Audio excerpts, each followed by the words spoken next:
Fala galera, vamos fazer a nossa correção da prova de Lab. A prova foi fácil, tá? Então vamos lá.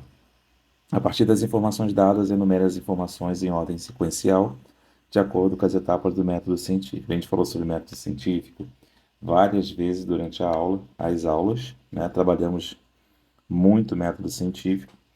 E a primeira etapa do método científico, aqui eu estava pedindo para você fazer em ordem sequencial. A primeira etapa do método científico é quando surge uma dúvida, né?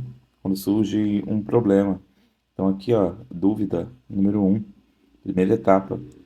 A segunda etapa é quando você começa a levantar hipóteses, né? Possíveis respostas para a pergunta que você teve ali, que é seu questionamento, né? Deixa eu voltar aqui. Então, o seu questionamento. Então, eu tenho aqui a número 2, tá? Depois que você faz os seus questionamentos, você começa a fazer o levantamento de deduções, né? Então, aqui, etapa número 3. E depois da etapa número 3, nós temos a etapa experimental. Você tem que experimentar, né? Fazer alguns experimentos sobre as hipóteses que você levantou. Então, aqui, número 4. E, por fim, a conclusão, tá? Então, essa seria a sequência: 5, 2, 4, 1, 3, tá bom? No nosso cotidiano, acontecem geralmente coisas que servem para ilustrar determinados estudos teóricos. A contextualização é um meio muito utilizado para enriquecermos nosso conhecimento. As figuras a seguir mostram os elementos que exemplificam essa ideia. Então, observe. Então, aqui está um menino perguntando, conversando com a menina. É verdade que o ar tem peso? Aí ela veja só. E aí ela faz uma experimentação, colocando numa balança uma bola cheia, né? E alguns pesos do outro lado. Ela fura a bola e o que acontece é que os outros pesos, né, caem, então o outro lado desce. E aí a pergunta é o seguinte: de acordo com as figuras e o assunto abordado, analise as alternativas a seguir e assinale a que representa os passos correspondentes à experimentação prática evidenciada no desenvolvimento de uma pesquisa científica. Então, quais são os passos que correspondem à experimentação, à parte prática que foi evidenciada ali, que é evidenciada no desenvolvimento de uma pesquisa científica? O um, que é esse, o 2 ou o 3. Então, a resposta correta seria letra D, 2 e 3, né? Então, a parte prática, a experimentação, obviamente está aqui. Aqui são o quê?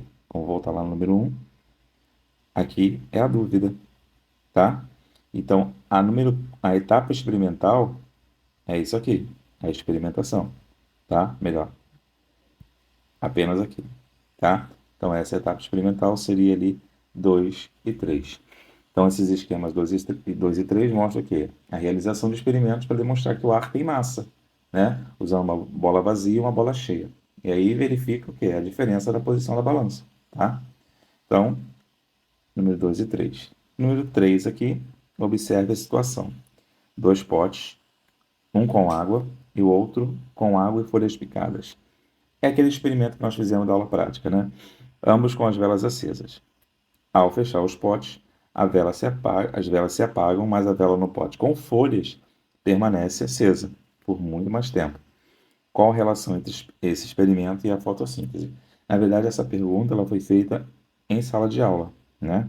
Qual a relação que tinha aquele experimento que nós estávamos fazendo na aula prática com a fotossíntese, né? Letra A. As folhas produzem água, permitindo que a vela no pote com as folhas queime por mais tempo. Não. A fotossíntese é um processo que libera oxigênio necessário para a combustão da vela. Gostei desse. As folhas absorvem o calor da vela? Não. Já portei logo essa. Tem nada a ver. Letra D. A água no pote com folhas evapora mais rápido, criando um vácuo que. Nada de vácuo. Esquece o vácuo. Tá errado.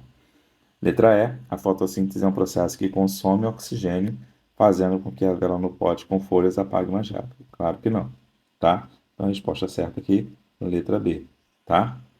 Letra B, nosso gabarito. Número 4 e última questão. Em um experimento para investigar a fotossíntese, um estudante colocou uma planta aquática em um recipiente com água e adicionou uma solução de bicarbonato de sódio para fornecer CO2. A seguir, ele iluminou a planta com uma lâmpada em diferentes intensidades e mediu a quantidade de oxigênio produzido em diferentes tempos. Com base nos seus conhecimentos sobre fotossíntese, responda: qual a relação entre a intensidade da luz e a taxa de fotossíntese? Letra A.